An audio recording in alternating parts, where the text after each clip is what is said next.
ਸਾਰਿਆਂ ਨਾਲੋਂ ਅਗਦੋ ਸਾਰੇ ਨਵੇਂ ਆਏ ਜੀ ਹਨ।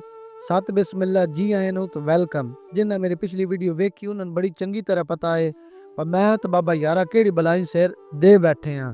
ਇੱਕ ਮੁਰੱਬਾ ਰਕਬਾ ਜਿਸ ਨੂੰ ਸੋਲਰ ਤੇ ਪਵਾਣਾ ਮਾਹ ਦਾ ਮਹੀਨਾ ਨਿੱਕੀਆਂ ਦਿਹਾੜਾਂ ਰੋਜ਼ ਦਮੀ ਸੋਲਰ ਫਿੱਟ ਕਰਨਾ, ਰੋਜ਼ ਨਮਾਸ਼ੀ ਸੋਲਰ ਪੱਟ ਲੈਣਾ। ਟਰਾਲੀ ਵਾਲੇ ਸੋਲਰ ਜਿਨ੍ਹਾਂ ਬੰਦਿਆਂ ਦੇ ਹਨ ਉਹਨਾਂ ਨੂੰ ਪਤਾ ਹੈ ਬਸ ਸੋਲਰ ਦੇ ਆਪਣੇ ਫਾਇਦੇ ਵੱਖ ਪਰ ਇਸ ਨੂੰ ਲਾਉਣ ਦੇ ਤਮਾਸ਼ੇ ਵੱਖ।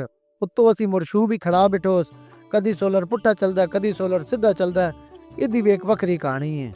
ਮੇਰੀ ਧੀ ਰਾਣੀ, ਮੇਰੇ ਵਡਕੀ ਹੋਰੀ ਤੇ ਮੇਰਾ ਨਿੱਕਾ ਪੁੱਤਰ ਰਲ ਕੇ ਮੇਰੇ ਤੇ ਬਾਬੇ ਯਾਰੇ ਵਾਸਤੇ ਮਗਰੋਂ ਚਾਹ ਲੈ ਕੇ ਆਏ। ਡੇਰਿਆਂ ਤੇ ਚੌਕੇ ਬੰਦੇ ਸਵੇਰੇ ਚਾਹ ਹੀ ਪੀਂਦੇ। ਮੈਂ ਕੋਈ ਰੋਟੀ ਦੇ ਗਰਾਹ ਮਾਰ ਲੈਂਦਾ ਕਿਉਂਕਿ ਮੈਂ ਅਜੇ ਨਵਾਂ ਸ਼ਹਿਰੋਂ ਡੇਰੇ ਤੇ ਗਿਆ। ਮੇਰੀ ਰੂਟੀਨ ਅਜੇ ਰੋਟੀ ਵਾਲੀ ਹੈ। ਜਿੰਜ ਕਿ ਬਾਬੇ ਯਾਰੇ ਆਖਿਆ ਹੈ ਜਿਹੜਾ ਤੂੰ 2 ਕਿੱਲੇ ਆਦਾ ਸੋਲਰ ਸਾਰੀ ਦਿਹਾੜ ਚ ਕੋਈ ਨਹੀਂ ਕੱਢਣਾ, ਉਸ ਦਿਹਾੜੇ ਸੋਲਰ 1 ਕਿੱਲਾ ਤੇ 7 ਕਿਨਾਲੀ ਪਵਾਈਆਂ। ਕੋਰੇ ਵਾਲੀ ਸਾਡੇ ਕੋਲ ਟੋਟਲ 4 ਕਿੱਲੇ ਕਣਕ ਜੀ ਤੇ 3 ਕਿੱਲੇ ਅਸਾਂ ਪਵਾ ਛੱਡੀ। 1 ਕਿੱਲਾ ਪਹਿਲੇ ਦਿਹਾੜੇ, ਪੌਣੇ 2 ਕਿੱਲੇ ਜਿਹੜੀ ਉਹ ਦੂਜੇ ਦਿਹਾੜੇ ਪਵਾਈ। ਅੱਜ ਅਸੀਂ ਸਲਾਹ ਕੀਤੀ 10 ਕਿੱਲੇ ਜਿਹੜਾ ਬਾਂਸ ਸੀ ਇਹਦੇ ਵਾਲ ਵੀ ਮੱਠਾ ਟੁਰੀਏ। ਅੱਜ ਅਸੀਂ 30 ਕਿੱਲੇ ਬਾਂਸਨ ਪਾਣੀ ਟੋਕ ਕੇ ਲੈ ਗਏ।